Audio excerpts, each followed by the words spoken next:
අපි මේ ලෝකයට ආපු ඇත්තම හේතුව මොකක්ද? අපි ඇයි මේ ලෝකයේ ඉන්නේ? මොකක්ද මේ ලෝකයේ අපේ තියෙන පරමාර්ථය? මේ ප්‍රශ්නේ ඕගලන්ටත් ඇති. මටත් මේක තිබ්බා. ඉතින් මමත් ඔය ගැන හිතන්න පටන් ගත්තා. ඔය ගැන හිතද්දී මට තේරුණ දෙයක් තියෙනවා. හැබැයි මම මේ කියන දේ ඕගලන්ගේ අදහස් වලට අනුව, ඕගලන්ගේ මතවාදයන් වලට අනුව වෙනස් වෙන්න පුළුවන්. මොකද සාමාන්‍යයෙන් මිනිස්සෙක්ගේ මතවාදයක් ගොඩනැගෙන්නේ එයාගේ දැනුම පද්ධතිය අනුව, සංස්කෘතිය, ආගමික අත්දැකීම් සහ ජීවන රටාව ඔය ඔක්කොම එක්කවු වෙලානේ. ඒකින්ද මේ මම කියන දේ නොවෙන්න පුළුවන් ඕගලන්ගේ මතය. හරිද? කොහොම හරි මගේ මතය තමයි අපි මේ විශ්වයට ඇවිල්ලා ඉන්නේ. හරිද? මේ විශ්වය තුල අපේ පරමාර්ථය කනෙක්ටිවිටි එක. ඒ කියන්නේ සම්බන්ධීකරණය. මිනිස්සුන් එක්ක ස්වභාව ධර්මයත් එක්කලා, ජීවි අජීවි කොට්ටාසයන් එක්කලා ඒ සම්බන්ධතාවය. මන් හිතන විදියට මේ විශ්වයේ ජීවත් වෙන හැම මනුස්සයෙක්ම ලින්ක් එකක් ගොඩනගා ගන්නවා. සම්බන්ධයක් ගොඩනගා ගන්නවා. සහ ඔව් මේ විශ්වයෙන් නික්මිලා යද්දී ඒ ගොඩනගා ගන්න සම්බන්ධය තුලින් ඔව් මේ විශ්වයට යම් දෙයක් කරනවා. අලුත් දෙයක් කරනවා, වෙනස් දෙයක් කරනවා වෙන්නත් පුළුවන්.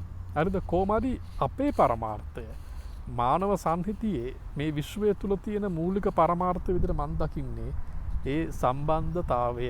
ඒක ඔටෝමැටිකලි වෙන දෙයක් වෙන්නත් පුළුවන්. ඒ කියන්නේ අපි හැමෝම මේ විශ්වයට බිහුණායින් පස්සේ අපි අනිවාර්යෙන්ම කොහොමත් මොනම විදියකින් හරි ලින්ක් එකක් බිල්ඩ් අප් කරනවානේ.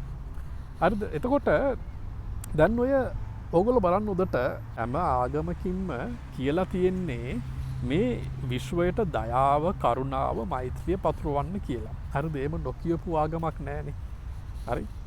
එතකොට දැන් අර මං කිව්වනේ අපේ මූලික පරමාර්ථය ලින්ක් එක කියලා. ඒ සම්බන්ධතාවය ගොඩනැගීම කියලා. අපි මේ සම්බන්ධතාවය තුලින් මේ විශ්වයට මුදාහරින්න ඕනෙත් ඒක. කරුණාව, දයාව සහ ආදරය. මම මේක ගොඩාරියක් විශ්වාස කරන දෙයක්. අපි මේ විශ්වයේ ජීවත් වෙලා ඉන්න තාක්කල් අපි මේ විශ්වයට මුදාහරින්න ඕනේ ආදරය, කරුණාව සහ දයාව විතරමයි.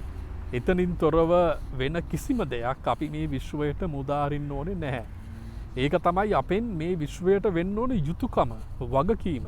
හරිද? අපි මේ විශ්වයට ආපු හේතුව ලින්ක් බිල්ඩ් අප් එක වෙන්න පුළුවන්, කනෙක්ටිවිටි එක වෙන්න පුළුවන්. ඒ වුණාට අපි මේ විශ්වයට මුදා හැරින්න ඕනේ. අපි මේ විශ්වයේ ජීවත් වෙන තාක්කල් අපේ තියෙන වගකීම, යුතුයකම වෙන්න ඕනේ ආදරය, කරුණාව සහ දයාව බෙදා හැරීම. හරිද? අපි මේ විශ්වයට මොනම විදියකින්වත් නෙගටිව් දෙයක්, ඊර්ෂ්‍යාව, ක්‍රෝධය, වෛරය ඒ වගේ දේවල් පතුරවන්න ඕනේ නැහැ. ඒක අපේ යුතුයකමක් නෙමෙයි. ඒත් අපි මිනිස්සුනේ, අපි ඉම්පර්ෆෙක්ට් අයනේ. ඉතින් ඒකින්ද සමහරක් වෙලාවට අපේ යතින් ওই වගේ දේවල් මුදා හැරෙනවා. ඒක සාමාන්‍ය දෙයක්.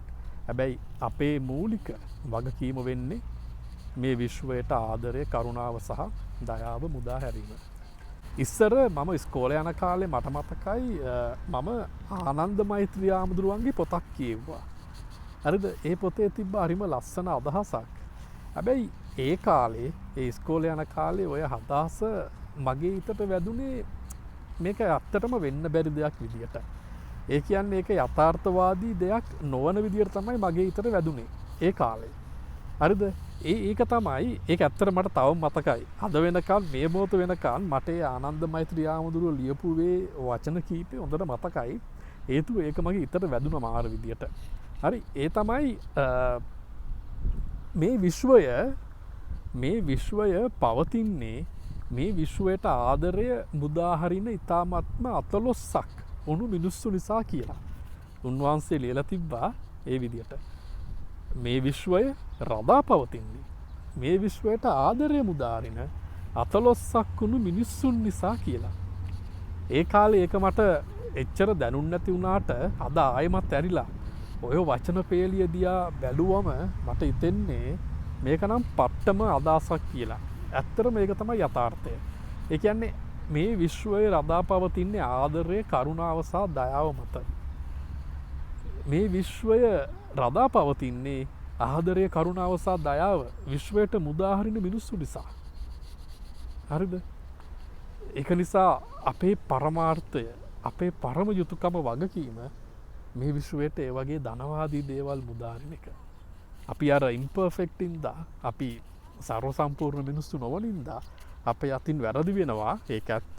ඒ වුණාට අපේ පරම යුතුකම අපේ පරමාර්ථය ඒක සහ අපි මේ විශ්වයට ඇවිල්ලා ඉන්නේ එකිනෙක අතර සම්බන්ධතාවයක් ගොඩනගා ගන්න. ඒ සම්බන්ධතාවය තුළින් අර කියන ආදරය කරුණාව දයාව මේ විශ්වයට දායාද කරලා නික්මිලා යන්න. ඔය තියෙන මගේ අදහස.